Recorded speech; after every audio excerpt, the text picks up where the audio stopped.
time for another episode of the Cultural Hall, and it is an Articles of News episode. I'm joined by the news wizard, Verlin.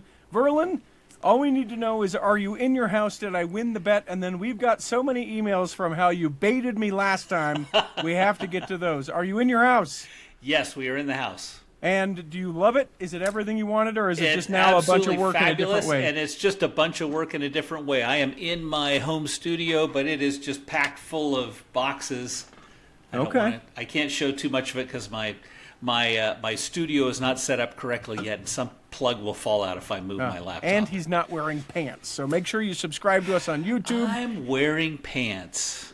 The way that you just moved the camera around it was like you were like, oh, yeah, no pants here. Okay, he is wearing pants. Got pants on. Man, that is a gratuitous shot you just gave us there. Subscribe to YouTube for that, if for no other reason.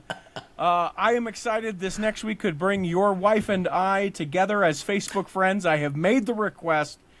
Don't put any pressure on her. I will let you know if she says yes or no. I won't say a thing. You tell me if she's ignoring you. Yeah, well, I know how that feels. It's a big deal to be Facebook friends in this day and in this age. You're in the house, you're unloading boxes. Will it, in fact, be a studio? It will be an office/studio, yes. I'm going to put some wall panels up that are supposed to suck up echo and incredible, all that kind of stuff. And I'm going to set up the soundboard that you recommended a year and a half ago that I've never set up. Now I can do all the things. So. Okay, well, yeah. You baited me into these conversations, so let's get to the email, contact@theculturalhall.com. No opening exercises this week. Let's let the emails be the opening exercises.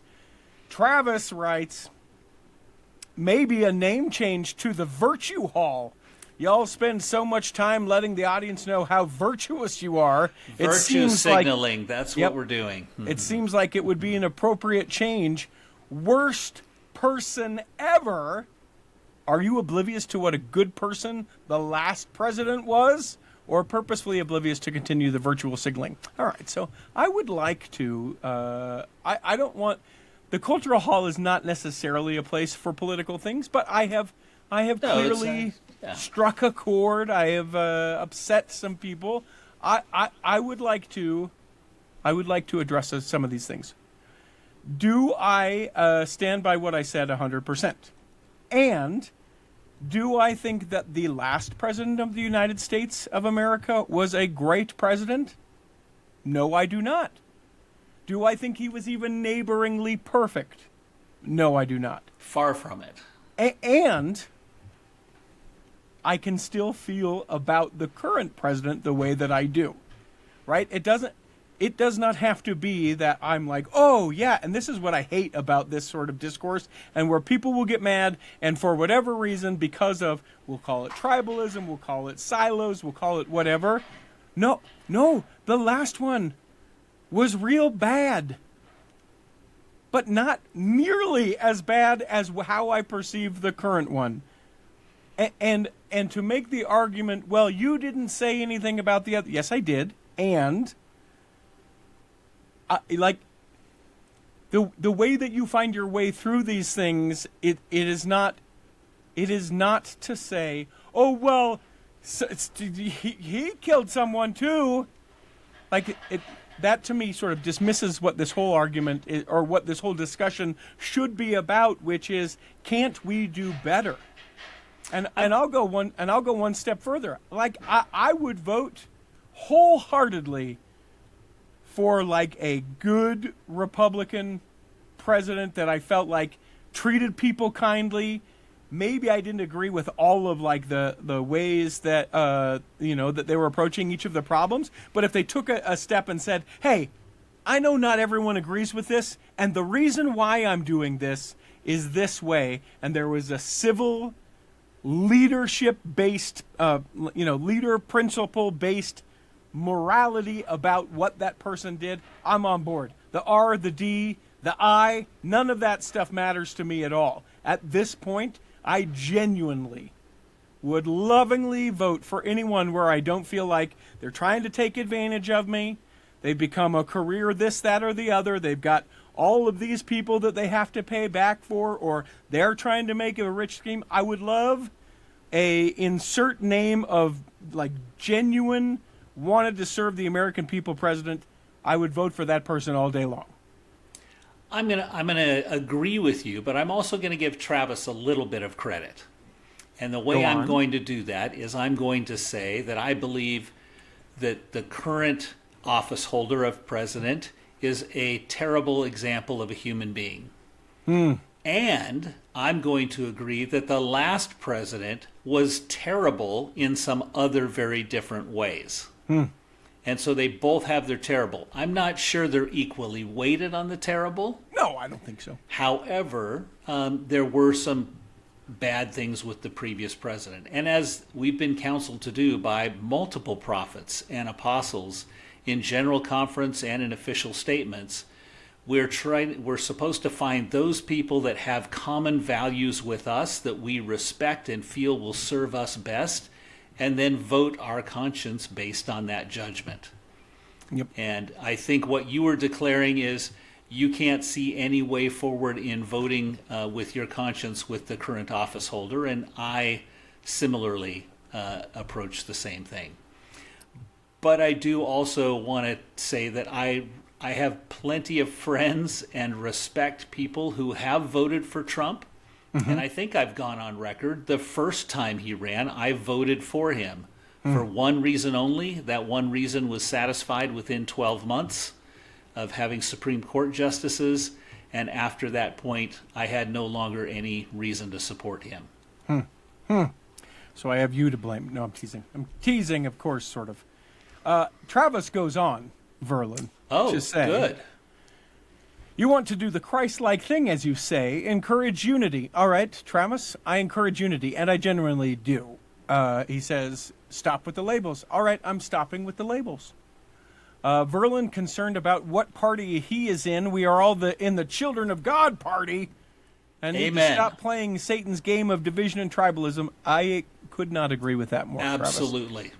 Find a politician in any party with integrity. They're united in dividing us and keeping their power, and we go along like sheep. I don't disagree, but that does not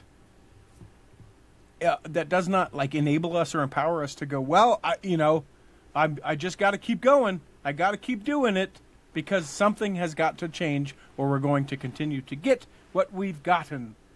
And then lastly, he says, your interviews are awesome. Keep them coming, Travis.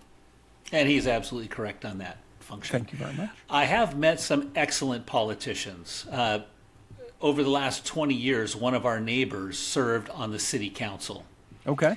And she had her positions that I didn't always 100% agree with, but she was always willing to talk to me about it and have a conversation, whether it was about politics or anything else. In fact, I sat down with her 2 weeks ago at a Starbucks for about what I thought was going to be 30 minutes of getting some advice from her on a certain job that I'm working on. And she spent 2 hours with me. And we talked about all of the things related to that topic, but how her family was and my family was and what's going on.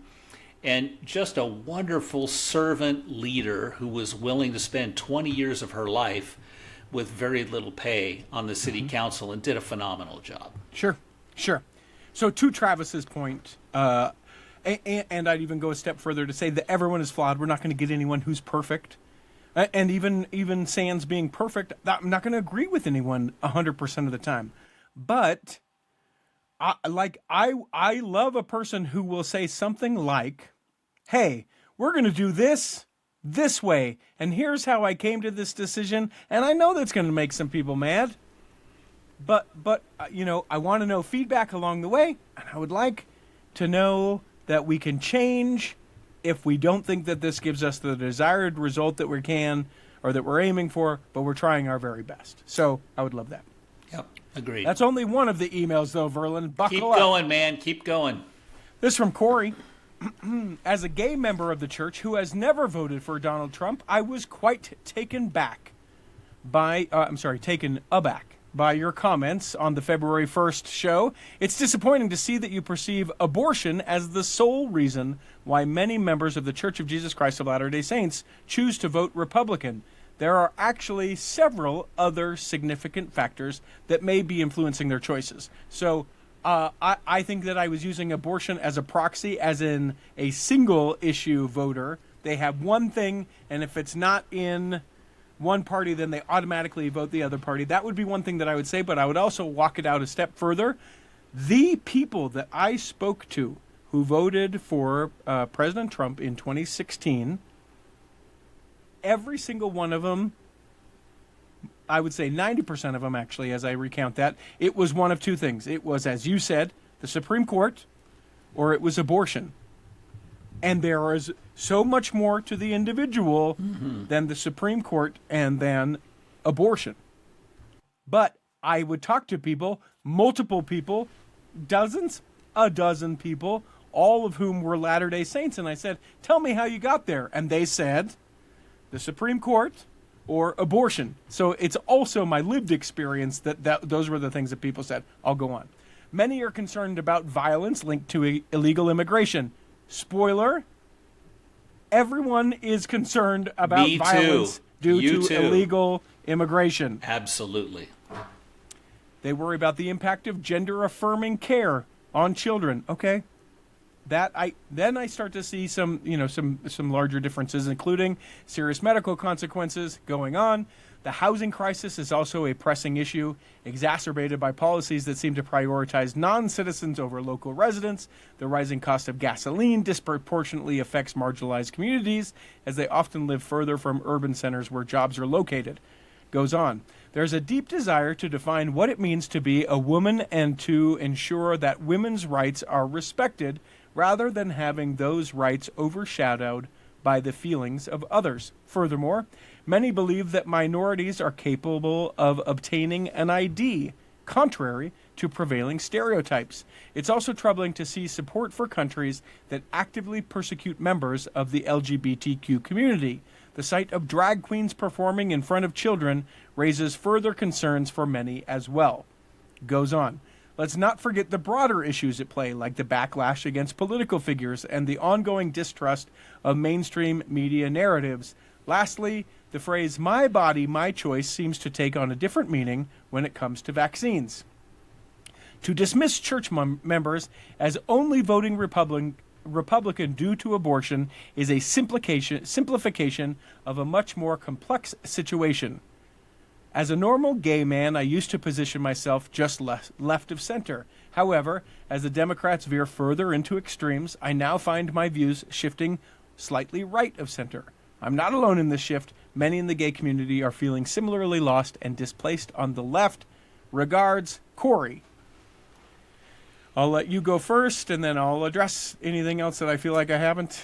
Lots of good comments there, Corey. Appreciate that. Welcome to just right of center. I've been there my entire life. And the reason that I cannot vote for the current president is because he is nowhere close to just right of center. Yeah. And that's really where it falls down. That and his personal behavior and moral position. And the last thing I will say is something you didn't mention. For years and years, the Republican Party stood on the platform of states' rights, states' rights, states' rights. We should be able to determine our own lives and laws at the state level.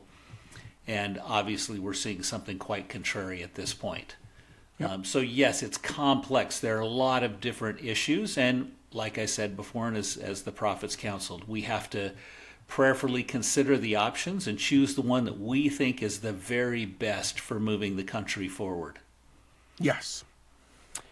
I think I would just say, part of doing a show that is also entertainment-based is sometimes to incite a little bit, to be a little bombastic, a little oversimplified, or a little too elaborate. I don't think that was the case in this one. Oh, I don't know.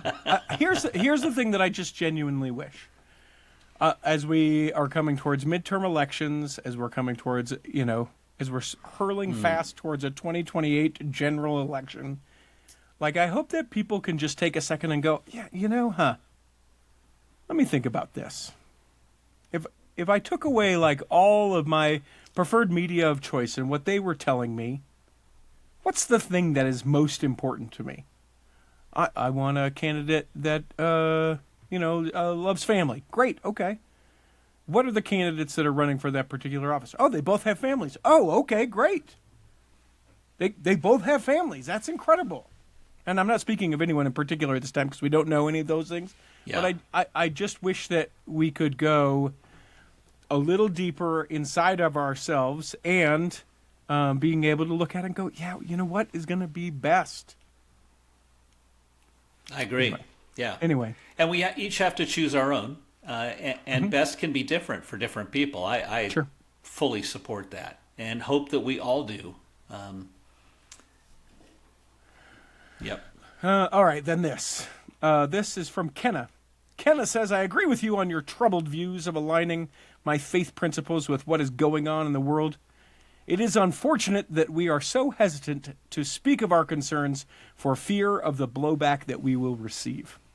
I recently listened to a BYU forum from Francis Collins, who is a renowned scientist who spoke to the topic of the road to wisdom on truth, science, faith, and trust, and that helped me understand that I am not alone in my concerns. He speaks to some of the amazing advances in science, and at about 16 minutes, really gets to the heart of the faith message. I watched this on KBYU and would suggest watching instead of listening because of the many pictures and graphics that he presents during the whole message.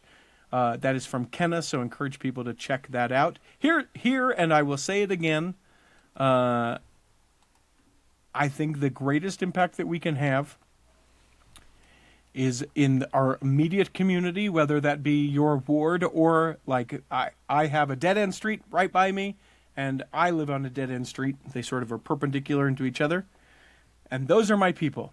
So if I'm going to care about people, it will be those people, the people in my ward and the people that live on the two dead-end streets.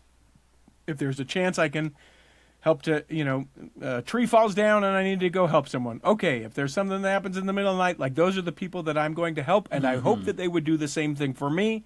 And if everyone does that, then we sort of cover everything. And then when I look sort of outwardly, I can go, I'm a Christian person, and here are the top 5 things that are really important to me, and I feel like candidate A exudes those things in the way that they have leadership principles.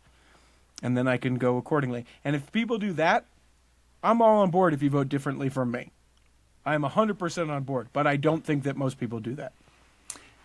Yes, I agree. I think if people take the time and put some effort into understanding the current environment and the candidates and who they really are and not what major news sources claim them to be, then fine, vote with your conscience and whoever you'd like to vote for. Yeah. Yep. We have lots of articles of news to get to coming up, so let's take a break, and we'll come back and get to that in the second half of Articles of News. Let me take a quick second to tell you about Best DJ in Utah. Go to bestdjinutah.com. That is how you can fill out a form. Give me all the information about your upcoming event. Let's do the list. Are you thinking about getting married? There, you need a DJ for something like that. Are you thinking about just having a party? I could DJ that party. Maybe you haven't been married for a very long time, but when you did it the first time around, you didn't have much money. Now you've got the money to have the party. Let's throw that party. Or maybe you've been married a good long time and you want to celebrate again like when you were a kid. You can go to bestdjinutah.com, fill out the form, and then I will get back to you within 24 hours and say, hey, this is how much it would be.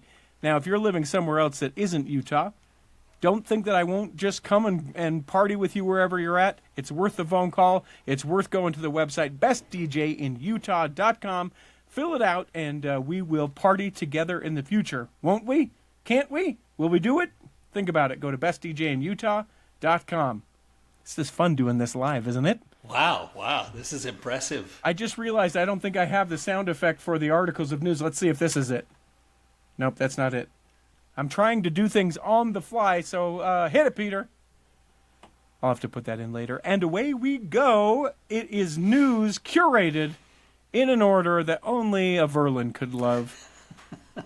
Are we doing odds, evens this week? How did you want to do this articles of news this week? Let's do like we did last time. You take the odds, I'll take the evens. Oh, are you setting me up? I haven't looked at which no, are the I haven't odd even stories read or not. through. No, there's okay. Well, we need to talk about one that's not on the list first. Okay. So it was reported just in the last 24 hours that Parker Kingston, player for BYU football team, has been arrested and is being held with no bail. In fact, I'll read the. Well, don't read too much of the story because on Sunday, spoiler, you guys, we're going to do a Saints Who Sport episode of the Culture Hall. Me and Vicky. He has a hearing coming up, so there'll be plenty more news to cover. But prosecutors in Utah filed a first-degree felony rape charge against Brigham Young University standout wide receiver Parker Kingston. Kingston, 21, is being held without bail in St. George, a city near Arizona, which is I find funny. Yep. His initial appearance in court is scheduled for Friday. That's tomorrow as we record this episode. The investigation began last February, prosecutors said in a news release. A woman who was 20 years old at the time told officers at a St. George hospital that Kingston assaulted her on February 23, 2025. Police gathered digital and forensic evidence and interviewed the parties involved and other witnesses. And as a result, he has been detained and arrested. BYU, in a statement, said that it takes any allegation very seriously and will cooperate with law enforcement. It said it wouldn't be able to comment any further due to federal and university privacy laws and practices for students. Now, something that we'll get into in our Saints Who Sport is this happened a year ago as we stand, February of 2025. So the university likely had to be aware that there was this accusation. So at what point is it not until there has been a warrant or charges filed that they would do any sort of honor code and removal from team? Or did he play a really great season with the BYU football team, and then now that the season is over, you know that's what a lot of people will speculate about. So we'll get that into that in the Saints Who Sport. Vicky and I will dump into that. We'll record that on Sunday. Tons of things, including Olympic sports and all of that stuff. And I'm excited because I don't really have to know it. I'm just facilitating the conversation. Vicky is the fact finder. So looking forward to that Saints Who Sport as we come towards the weekend. That's great. So do you want to pick up the first article here? Yep, new book, and you're going to hear about this a lot because the book comes out next week as we record this, the 17th of February. David Archuleta, yes, Elder Archuleta, yes, that young Archie that was on the American Idol second season, didn't win. So close. Was so the close. runner-up. And was the American sweetheart out of that season. Yeah. He has this book that comes out. It's called Devout. If you would like to be a part of a small book club, I am forming that. Send an email, contact@theculturalhall.com. It's already on my wait list. I'm going to get that book and listen to it as quick as I can. Contact@theculturalhall.com if you want to be a part of it. It'll just be basically a place for people to go, oh, what about this? And how about this? And did you see this? And it was interesting to find that so we can get a better, kind of more comprehensive discussion about it, both on the show and off the show. We may do some of that in the Patreon group or in the Cultural Hall back row. Depends. Email me and I'll tell you where we're discussing the thing at. But one of these stories, and these will trickle out as the book comes out, is talking about David Archuleta and his struggles with suicidal ideation, struggling and praying and asking God to not make him gay. Serving a mission and hoping that would be the thing that would help him to get over his attraction to men. And I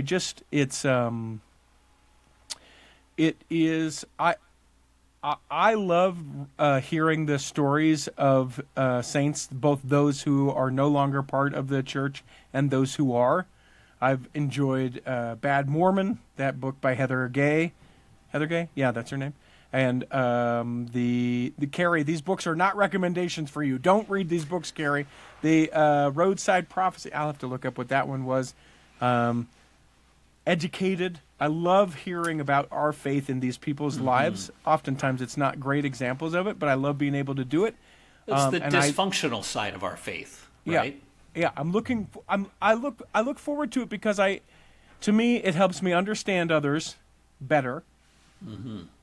And oftentimes, like I just go, oh, you know what? Their life is not much different than mine.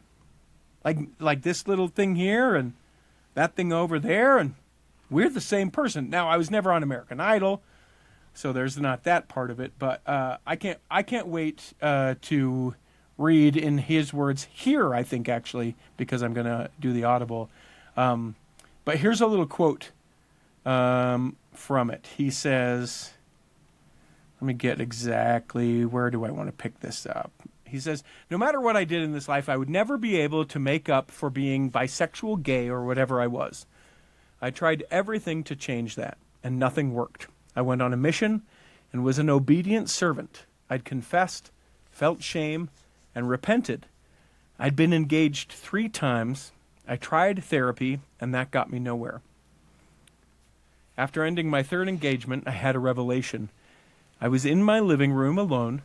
Suddenly, I felt something while walking across my shaggy Walmart rug, a lightning slash of sensation that cut through the shell of numbness and weeks of not feeling anything. There he is. There's God, I thought to myself.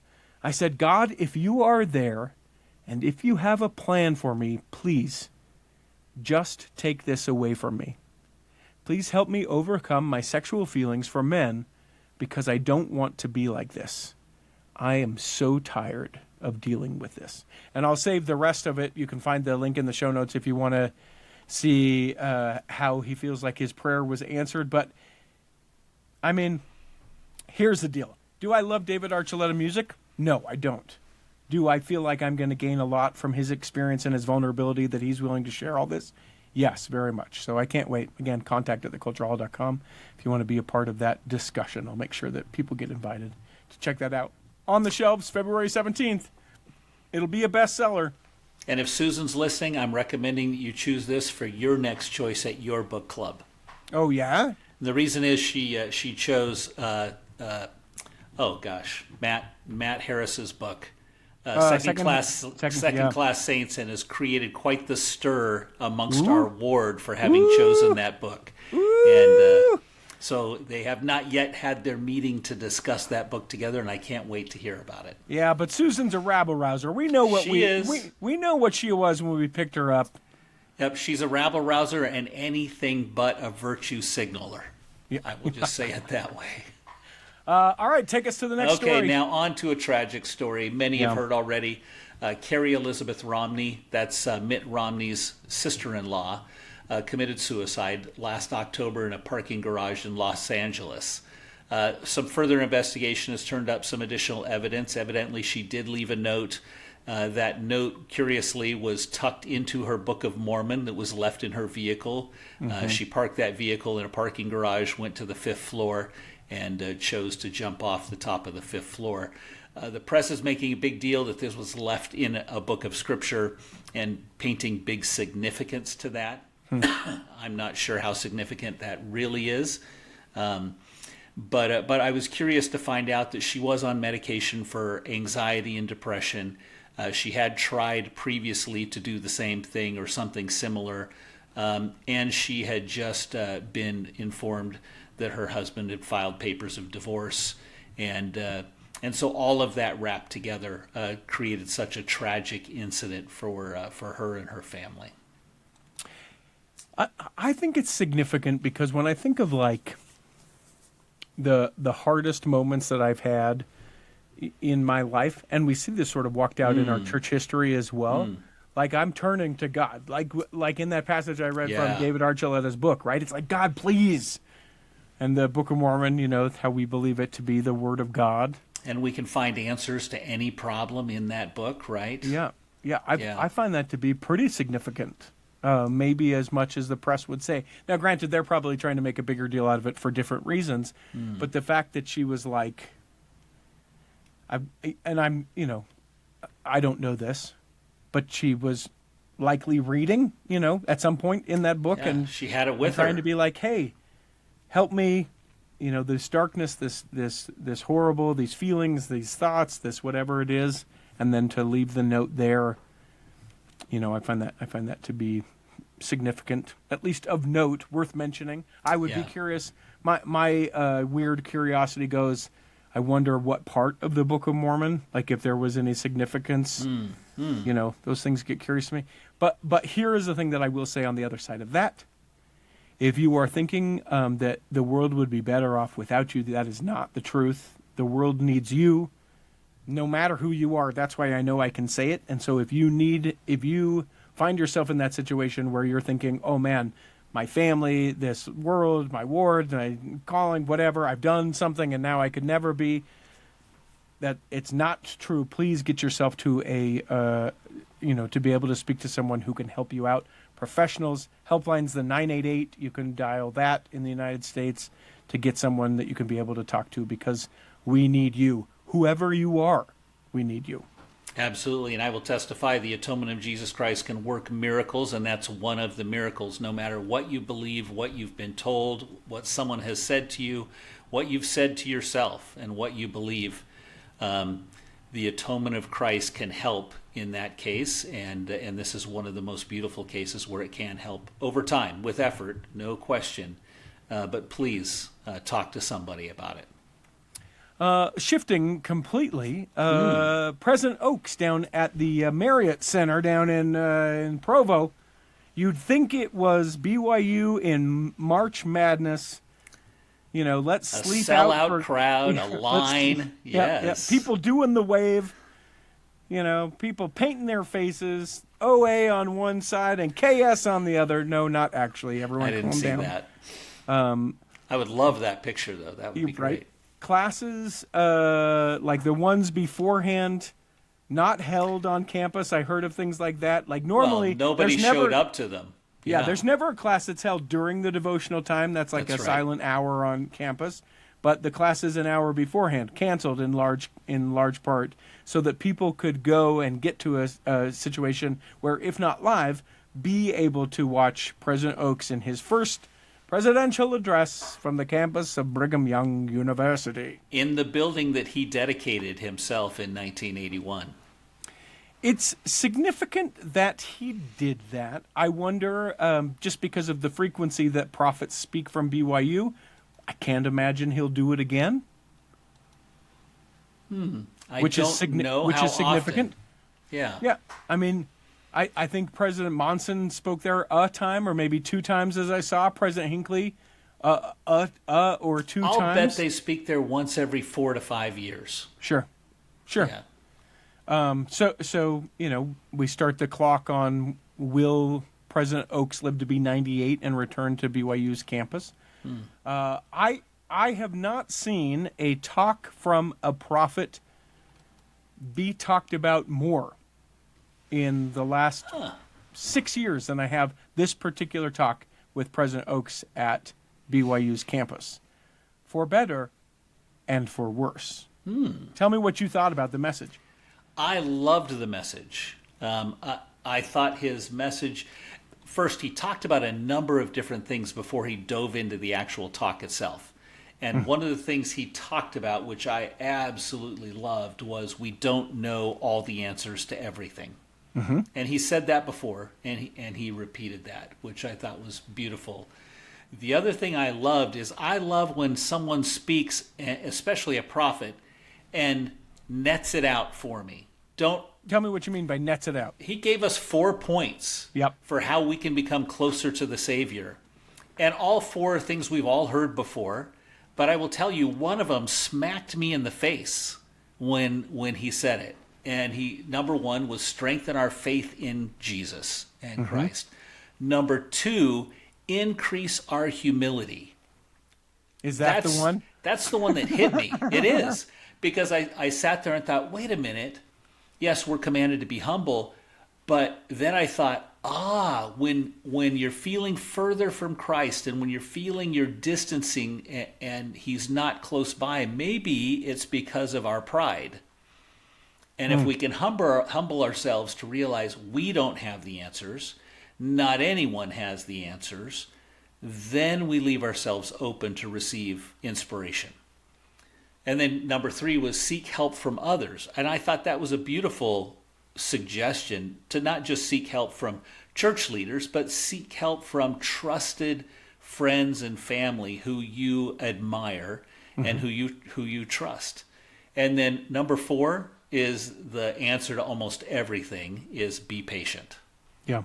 Right? And don't feel like you have to make some black and white decision today because something is bothering you. Yeah. Give it time. Yeah, so there are a lot of detractors, people who don't particularly love his message. The thing that I was sort of reading through on Reddit was people saying, "Oh man, it feels so desperate. It feels like a call, like we are losing you. Oh. We need you. Strengthen. Do this every day. Only talk to the people that will help you stay in this. Don't talk to, when we say others, let us define who others are.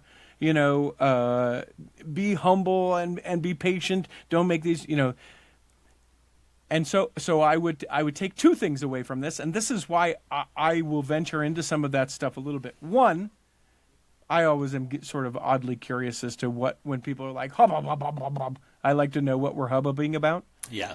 And so I like to kind of adventure that way a little bit. And I go, okay, I guess specifically when I think about talking to others, like I think if I was going to get a job coach, I would want to get a job coach that either is in the industry that I work in or has the desired thing that I want. He could coach me to be able to be there.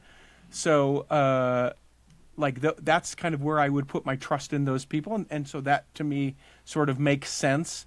The strengthen your faith in him. I think that faith is just like so many other things. When we exercise it, we can become stronger. When we look for the examples of the Savior in our life, or miracles or answers to prayers or whatever it is, when we're looking, we'll see it. When we allow for that to exist in our life, we leave space for that, and we can become, more and more attuned to that. So I'll give this benefit of the doubt. Let's say it is a desperate claim from a prophet just wanting to keep people in, right? I don't agree with that. The principles that he taught from the pulpit, strengthen your faith in Christ. I'm on board. That is a solid principle. Strengthening my faith in Christ will do my life better if I strengthen my faith in Christ. Second thing, increase my humility. If I increase my humility, it's it. That is a sound principle that will better my life.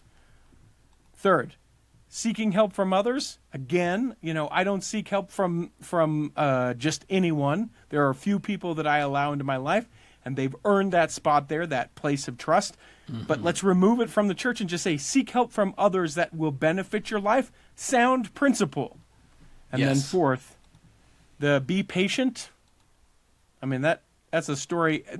That will be what that will be the name of my biography when I die. He really tried to be patient. And then subtitle, but he wasn't. Like another sound principle as far as life goes. So to like the haters, the detractors, all of those things, I go, okay, maybe it could be all of the things that you're saying. It's not. I don't believe that it is. But let's just look at the actual things that he said. And if you apply those, it's great, sound advice. Even if you don't believe it, he's a prophet, which I do. It is great, sound advice, those 4 principles. So get over yourself. It is, and something that struck me as he was talking about it, in the past, us members in the church have oftentimes, when people have left, accused them of essentially abandoning belief and abandoning religion, right, and wanting to go sin in other places. And what I love in his words, he didn't obviously suggest any of that, but he's specifically suggesting strengthen your faith in Jesus Christ. And I think that is super advice wherever you are. If you're in the church, you're out of the church, you're on the outer edge, you're outside the outer edge. Wherever you are, strengthen your faith in Jesus Christ will always help. Yes. Agreed. So haters going to hate. That's right. And the player's going to play.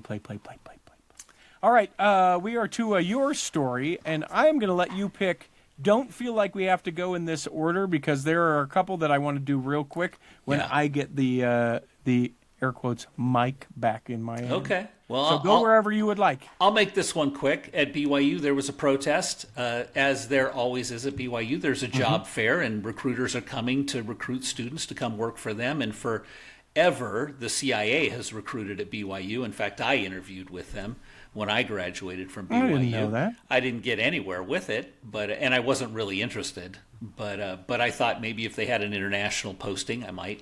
But it didn't work out that way. Anyways, in this case, the U.S. Customs and Border Patrol was interviewing at BYU, and some students chose to protest, exercise their right to free speech.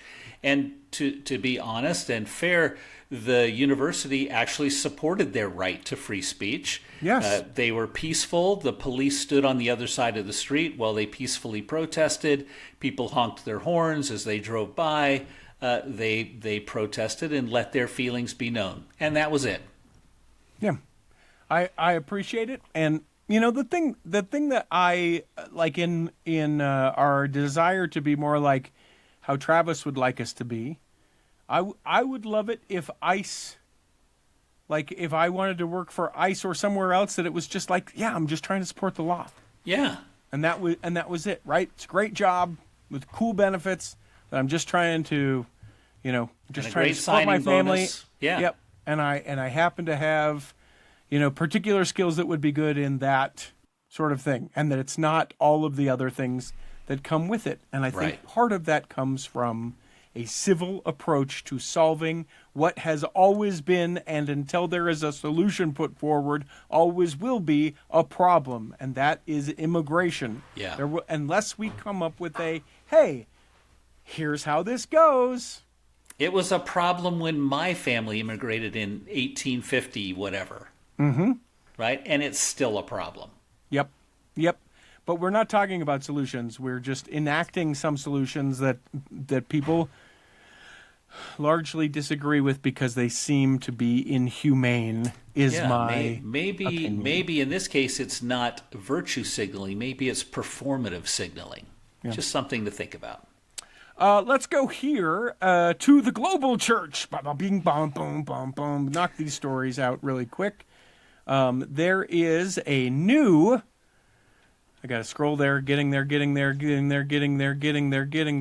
is a new branch, new English branch formed in Cape Verde. This is off the coast of West Africa. Officially, the Republic of Cabo Verde. It's a country of 10 volcanic islands and 5 islets in the Atlantic Ocean off the coast of West Africa. The country's official language is Portuguese, and in January, on the 25th to be specific, the first English-speaking branch of the church in Cape Verde was created in the capital city of Praia at the Praia Cape Verde Stake Center. You know what? I'll go there. I've long said that I wouldn't be a bishop or a branch president. You want to put me on an island off the west coast of Africa? I'm there. I'll do it. Yeah, I think this is really cool because here we talk always about branches being set up for Spanish or Chinese or whatever the case. In our stake, we're working on putting together a French-speaking branch. Awesome. But to have an English-speaking branch created, and I loved the reason for it. It wasn't because there are lots of Americans or Brits living in Cape Verde. It's because there are a ton of Africans, refugees who've moved to Cape Verde, and the most common language for all of them is English. Interesting. So it's a way they can meet. It's not necessarily any of their first languages. That's right. It's all second languages, and so they don't have to worry about not everyone knows Swahili or Songo or Latam or whatever the languages that they're speaking, the hundreds that are spoken in Africa. It's English is the common second language for everybody. Well, it's interesting that you say Swahili because this, not in the news that I gave you, in Idaho, the first Swahili-speaking ward in the United States. You know, when you think of Swahilians, you undoubtedly think of Boise, Idaho, Treasure Valley. That is where the Swahili ward, 177 congregants going to the Swahili ward, several former missionaries and current missionaries attending as this was announced. This is incredible. I love things like this. That's fantastic. Makes me feel even better. When I visited my sister in beautiful Eagle, Idaho a few months ago, we went out to a Swahili restaurant. Really? And it was fantastic. I will go again next time I'm there. Oh my gosh. Do you have any idea why there are so many people that speak Swahili in Idaho? I do not know. Okay. Well, I was going to try and get you to stall a little bit while I Google searched it, but you just said you didn't know. Hey, I really don't know. Thank you for you elaborated. I'll say it again. I don't know. I seriously really don't know. Okay. The high number of Swahili-speaking people in Idaho is primarily driven by long-term organized refugee resettlement programs with the Democratic Republic of Congo. Had no idea. Organizations in both Boise and Twin Falls have actively welcomed and supported refugees, making Idaho a hub for newcomers. That's incredible. Good for them. That's great. Good for I did learn yesterday that the group we have in our stake is now the largest group of church members from the Central African Republic anywhere in the world, including the Central African Republic. Really? Yes. Okay. So, and that's right in Raleigh. Where's that at? It's in Durham, Chapel Hill, North Carolina. Okay. Yeah. This is interesting. This, as we just kind of go around the world, there was an article about. Remember that the area presidencies, we kind of combined all of Canada, and we made that. We finally gave them their own area instead of splitting them up into all of the North American Western areas. And, yeah, that whole thing. This article just points out, all right, well, they may be consolidated in one area, but they're still not Christian like the rest of us. That's what this whole article was about. Pages upon pages of, well, they are different. They may be combined for all of Canada. And they may claim they belong, that they're Christian. Yeah. But they don't, but they're not like the rest of us. And this one took a little bit of a personal note this week. I won't go into a lot of detail, but we have a family friend who's expecting a baby and would like to have that baby adopted. And I have some friends that work in the adoption kind of world in general, and I asked them give me a referral to the best adoption agency she can work with. And they gave me, both of them separately referred me to the same organization. I won't give the name of the organization. She called them 2 different times. 2 different people, had a lengthy discussion with them, and generally agreed that they could move forward until they found out that she wanted to try to have this baby adopted by a family who are active members of the Church of Jesus Christ of Latter-day Saints. And the minute she shared that, they stopped the conversation and said, "We're so sorry. We're only allowed to work with Christian organizations." Ooh. Yeesh, I don't like that. So talk about a bad representation. So I reached back out to my friends actually today and sent them an email and said, I'm really disappointed. Number one, because this young woman could really use the care of such a good organization that does good things. Number two, they're taking upon themselves the judgment of who's Christian or not. Yeah. And number three, you guys know me and my practices, and we've worked and traveled together on charitable excursions, and I'm Christian. Yeah. But are they separate or are they the same being? I don't know. Yep. We believe in God the Eternal Father and in His Son Jesus Christ and in the Holy Ghost. Yeah. Again, talking about like unity or, separating into groups and stuff like that. Yeah. Okay. I guess if you need to do that, I just don't know what it gains. But to deny care, yes, in a particular example, yes. I mean, people want to adopt children. There is a huge demand, and this is going to be a beautiful baby. Yes, and perfect baby. The mom is healthy and doing all the right things and well adjusted. And Yes. I mean, just, my gosh, taking away an opportunity because of that. Yeah, short-sighted to say the least. Yep. I want to go opposite order now from end to beginning in the Sounds order that you good. gave us, Yeah. which means we're going to Argentina. Let's go into the Andes. Am I going or are you going? Yeah, it's you. I Okay. queued you up. Verlin, come on. Sorry, I'm not a pro. You know, you're the pro here. I didn't go I'm to no sort of I didn't pro. finish my broadcast journalism degree at BYU Well, that I you can started still go back. before my BYU mission. pathway. You That's can go true. back. You can go back. Yeah, right. Take So me the to Church of Argentina. Jesus Christ is aiding in emergency efforts in Argentina after a large forest fire and a set of landslides.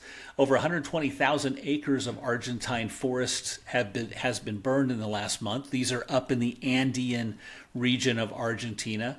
Local news agencies report 600 firefighters are working to continue to combat the fires, but because of steep terrain, the only very specialty crews have been in. The church, in this case, has donated a huge amount of equipment. And what I thought was really nice in this case is the church reached out and said, "What equipment do you want?" Yes. Instead of throwing a bunch of stuff at them, We throw they water said, bottles. We're like, here, put that on the fire. What do you really want? And so they gave the church a list, and the church said, "Brilliant. Here's a bunch of that equipment." Yep. What a great way to serve. What a great way to do something that I'm sure very few people know about and picked up on. But man, am I proud the church does stuff like this around the world. A poster for the new season of The Bachelorette starring Taylor Frankie Paul, a member of the Church of Jesus Christ of Latter-day Saints and a star of The Secret Lives of Mormon Wives, was posted online with the tagline, "Leave the garments at home." This post stirred up immediate buzz online from fans of the show, as well as many members of the Church of Jesus Christ of Latter-day Saints. In the following days, many people took to their social media pages in response to this poster, most of whom expressed disappointment. So this is all about in anticipation of the new season of The Bachelorette. Taylor Frankie Paul from Secret Lives. She is the Bachelorette. There will be more than one LDS or raised LDS bachelor as far as this show goes. She will be, unfortunately, for many, speaking for the church. Now, she's not a representative of the church, but for many, they go, oh, this is what Mormon people are like. And the church has said, we would really like you to not do that. And guess what? Anytime they put out something that causes everyone to talk about it, the producers of whatever show that is lean back and go, it's working. Leave the garments at Cha-ching, home. cha-ching, It's cha-ching. working. And we Yes. play into it. And we play We dive into in it. and we protest and we, yeah. So that season doesn't start for about a month from the recording of this. And I am not watching it unless we have a group watch party marathon to watch it all at once. That's the only way I'm watching it. Okay. You heard it, Susan. When you come to town, we're doing it. By the way, we have a smooch, marry, kill. Oh, well, then we need to do it right here because I was about to talk to us about Whitney. Don't go anywhere. We have a Whitney update. And we have a Whitney from last Secret minute Lives. smooch, marry, kill that I'm dropping in. We teased it last time, and I'm going to change it up and do something different than what we teased. Okay. Because the McDaniel sisters were on a great one today as I asked them for new ones. Okay. This one is, do you smooch, marry, and kill Verlin and Richie as partners in the Olympics?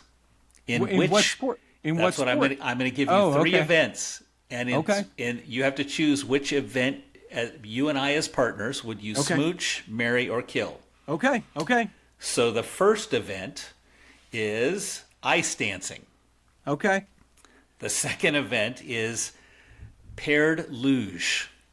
Okay. You realize you're much closer to each other in that event than you are in dancing. Listen, I love both of these so far. And then the third is curling. Curling. Okay, let's see. We won a here. gold medal in curling. The U.S. did a couple of days ago. All right, so am I weighing into this like what I think we would be best at, or are we? You take is this whatever just, angle you want. This is Which just one whatever would you it is? hate? Which one would you love? Which one would you smooch, marry, and kill? I and then, feel like tell me which one we could win together. That would be fun. Yeah. So I think that I would kill curling. But hold on, I've got more information to come up. I think that I would. I think that I'd smooch luge, and I think I would marry the ice dancing so long as I get to be the bass. If I'm the bass for any lifts, I would not want to marry you. Yeah. I would want to be the lifter. I am not much heavier than you, my friend. No, stop now. Literally the heaviest I've ever been as I stepped on the scale the other day. But I do think if we were going to compete and be at all competitive, I think that you have the precision to be an amazing curler. So let that not weigh into it. What say you, sir? Have you ever curled? No. I have. I took curling classes. We did it in our YSA group. It was fantastic. That's awesome. What a great time. Hard? We had a blast. It hard? It is surprisingly harder than you think. Uh-huh. And I think I pulled a muscle doing it that night. Geez. But I had a blast doing it. It was awesome. Yeah. I like any sport that I can say stones. There's the stones. Yes, stones, and I wasn't drinking alcohol, but I was drinking a Diet Dr. Pepper the entire time we were playing, and you get to yell at each other and say funny words and do funny things, and it actually is a harder sport than you think. So, although in fairness, I would probably say funny things and yell at you in either of the other two sports as well. That is true. And there's a certain there's a certain aspect of being a loser it's kind of fun for me to say. Oh, what are you? I'm just a big loser. Like I sort of like that. Well, so my smooch is curling. Okay. I would absolutely. It'd be great to be curling, and we would have a lot of fun and be able to continue to joke and have a good time as we were doing it. Okay. My Mary is luge. Okay. I think with our joint mass, we could be rocketing down that luge track. Plus, Susan and I were having this conversation the other day as I was watching snowboarding in the half pipe.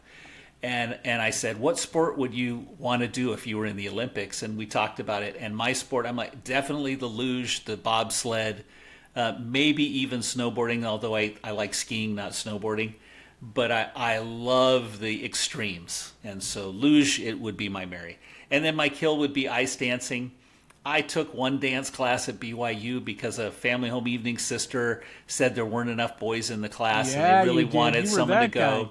So I what do they call it, monitored the class or whatever. I didn't get a grade. But the teacher came up to me afterwards and said, yeah, probably good you didn't ask for a grade. Yeah, maybe. But I was there to goof around and have a fun time. And anyway. This has recently surfaced on social media, but if they brought back acro ski, I would do that. I'm not sure if you've seen these videos. It's essentially ski ballet. So it's a judged, choreographed routine. I remember performed seeing to music. Yes. And it was in the Olympics in 1988 and 1992. I 100% would be a ski ballet guy. And I did not get it at all in those Olympics. The videos are great. Watch it. You won't get it then either. Yeah, but I do regret the fact that in the Summer Olympics they no longer have synchronized swimming, team synchronized swimming. So it's too bad. They can't have all of them. Yeah, they can't have all the sports. Yeah. Whitney from The Secret Lives of Mormon Wives. What? Is she going to be in season 5? This is just a thing because I know Verlin loves this kind of stuff so much. Well, and I like Whitney, so you're okay with this. I was ahead of the crowd. Remember, I liked Whitney in season 1, and she's now become the popular one. So she says filming season 5 of Secret Lives of Mormon Wives while pursuing her acting dreams has been incredibly difficult. She didn't sugarcoat it with her interview with Variety in February 2026. Hard-hitting journalism. She's in one of these, like, I'm from the big city and I'm come back for Christmas time. She's in one of those. That movie she's has in a already Hallmark wrapped. Movie. Yes. Yeah. I think it's Lifetime though, but it's I thought it said Hallmark. Is it? Yeah, I believe so. It's one of those that you just go, oh my gosh, this is so sweet. I know what's going to happen before the movie even starts. It's the woman who went away to become a professional, and she comes back and meets the local laborer who she knew in high school, but he was kind of a doofus, and they fall in love. Yeah. And now they fall back in love. So that's coming out. She alludes to perhaps a horror film. A thriller. Yes. So... so I think that she will be a little bit in season 5, and then she'll make a big thing and be like, oh, guys, I want to, but I can't, because I'm on Broadway. We'll get that update from Molly the Ash Ashton once she has seen her on Broadway. That's coming up in a couple weeks. I'm looking forward to hearing about how that performance is. So, look forward to that. Berlin, that's an hour. We're done. Holy smokes. We didn't talk about hair clippings. We didn't talk about the one story you and I think, wanted to talk about, which was the church's reaction to some allegations about the helpline. Yeah. We'll get into it. We'll get there. I love that one. Yeah, okay. I don't know that I love it. I don't know that I love that story. I saw it when it came out, and I thought, good for the church. But do you love the whole story? There's several parts of that story I don't love. I love the church's reaction. Well, now we're just teasing the crap out of a thing we're not going to talk about. We're not going to talk about it. Sorry. Can you record again in the next couple of days? We'll do another one? Sure, certainly. For you, right, always. Come on. Oh, stop it. Stop it with your kindness. All right, that's going to do it for us. We hope that this episode has nourished and strengthened your body. And if you weren't healthy enough to listen this week, you'll be healthy enough to listen next week. And that when the time comes, you'll be able to travel home in safety. In the meantime... We'll be saving a spot for you. No, go Tar Heels. Go Tar Heels. Tiger Debbie with Wanless. you. Now we just start throwing things Debbie Wanless, Chocolate Cake Bites Podcast, Latter Day 3D Studio, and Chris at Alpine Lakes Travel will be saving a seat for you on the back row of the Cultural Hall.